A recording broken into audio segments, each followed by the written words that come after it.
At 17,000 feet, a VOEPASS ATR aircraft encounters adverse weather conditions, including icing and rapid ice buildup on the aircraft's control surfaces. Clear indicators that things are not going well. The pilots must descend as quickly as possible to a safer altitude to lose the accumulated ice before the situation becomes critical and they lose control of the plane.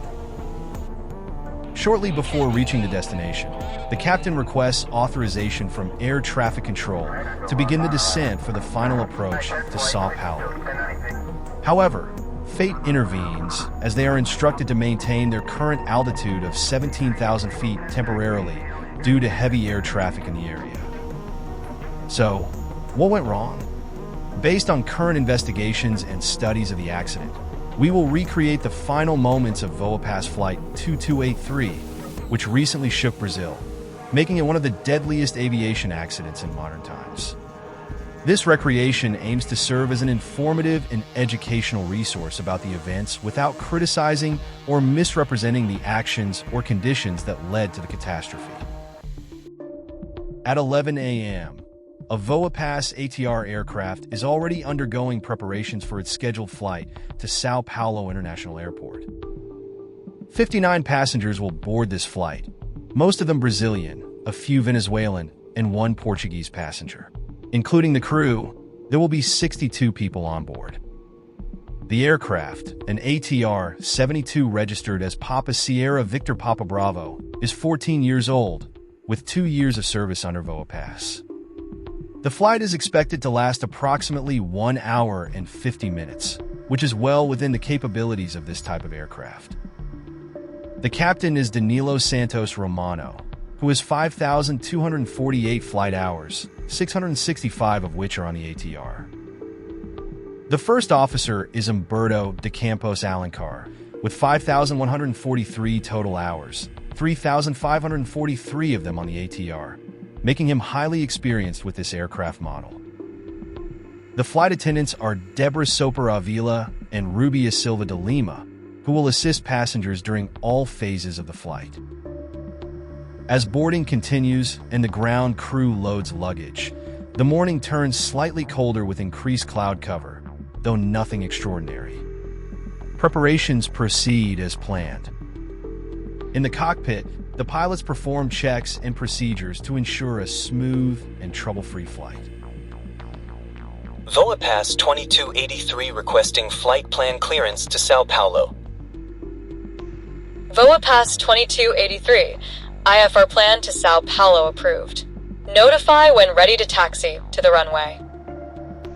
Once boarding is complete and all pre-flight preparations are finalized, the captain orders the doors closed and begins taxiing to the runway.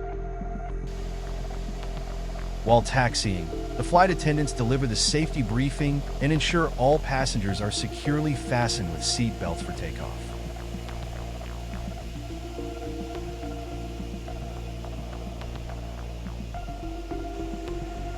The aircraft enters runway 15 for takeoff. Meanwhile, the pilots make the final checks and preparations to ensure a safe and routine departure.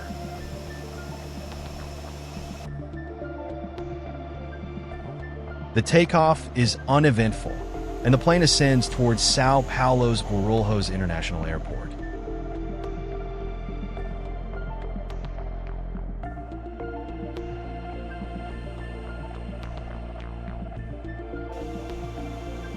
The climb phase encounters some mechanical complications that limit certain functions of the aircraft. Both pilots are aware of these minor issues, but they do not prevent the flight from proceeding normally. Due to these issues, the pilots request an altitude of 17,000 feet instead of the programmed 19,000 feet, even though the aircraft's maximum safe operational ceiling is 25,000 feet.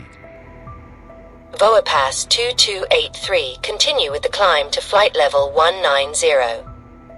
VOEPASS 2283 requesting flight level 170. VOEPASS 2283 authorized flight level 170.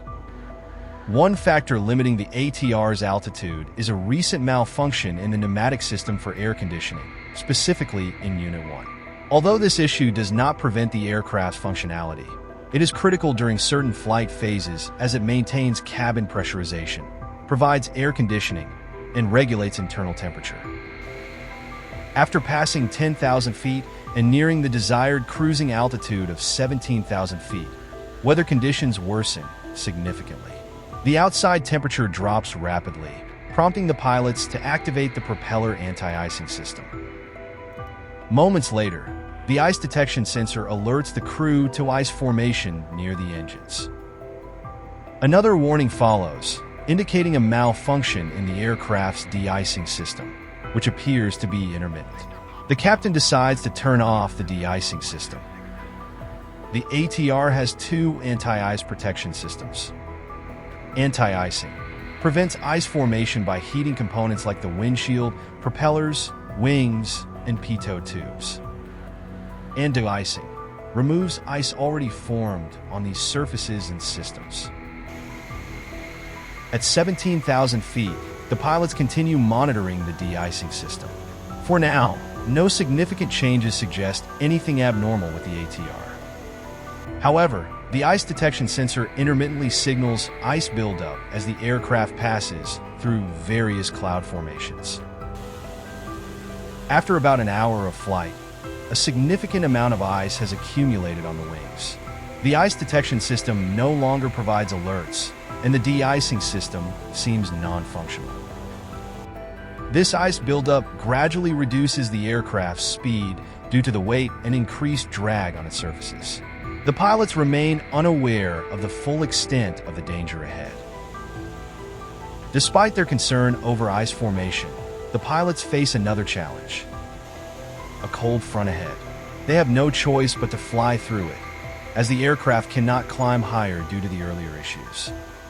This results in even more ice accumulating on the aircraft. The pilots inform the crew to prepare passengers for landing and continue standard procedures, unaware of the imminent danger. Suddenly, a low-speed warning sounds in the cockpit, likely due to the ice overload on the aircraft's surfaces. The captain instructs the first officer to request descent clearance from ATC. VOEPASS 2283, flight level 170, requesting descent. VOEPASS 2283. Maintain flight level 170 due to nearby traffic. Stand by for further instructions. The pilots comply, but are unaware of the aircraft's deteriorating condition. Moments later, a more severe warning alerts them to dangerously low speed caused by the ice buildup. The captain reactivates the de-icing system, unsure if it will work, as the plane is now critically affected by the ice.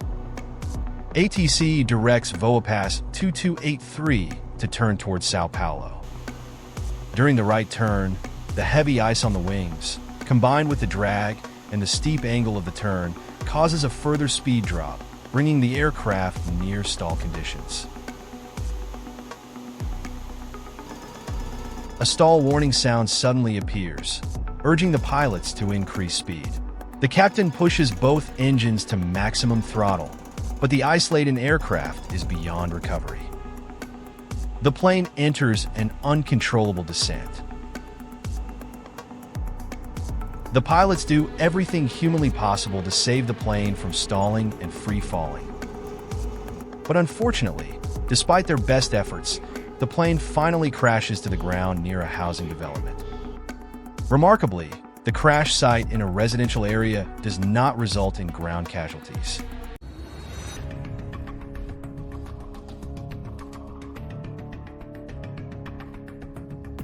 A preliminary report from Brazil's CENIPA reveals the aircraft lost lift, entering a flat spin, a nearly unrecoverable condition. The cockpit voice recorder, a key element in the investigation, unveiled a critical moment. The pilots were aware of ice building up on the aircraft, a serious issue that directly impacts aerodynamics and control. Additionally, they identified a malfunction in the de-icing system. This system, designed to prevent ice formation on critical surfaces like the wings and engines, have been switched on and off multiple times, as confirmed by the flight data recorder analysis. Alarmingly, no emergency was declared at any point during the flight. This raises significant questions about decision-making in the cockpit and the protocols followed in such a situation. The information in this preliminary report is just the beginning of a much broader investigation, which may take years to complete. In the meantime, it remains crucial to understand the human, technical, and operational factors that contributed to this tragic outcome. Through this analysis, the hope is that safety measures and procedures will be strengthened to prevent such a tragedy from happening again. The route was standard for the airline, but given the extreme weather, low temperatures, and high icing risk, why did the company not implement additional safety measures? Should it be mandatory to rigorously test de-icing systems during faults? What about diverting to safer zones or altitudes when icing issues arise? It might take a little longer to fully uncover what truly happened on this tragic flight. If you want to stay updated on stories like this and see more content like it, don't forget to hit that subscribe button. Oh, and remember to leave me a big thumbs up and comment below if you had heard about this devastating accident. See you in the next video.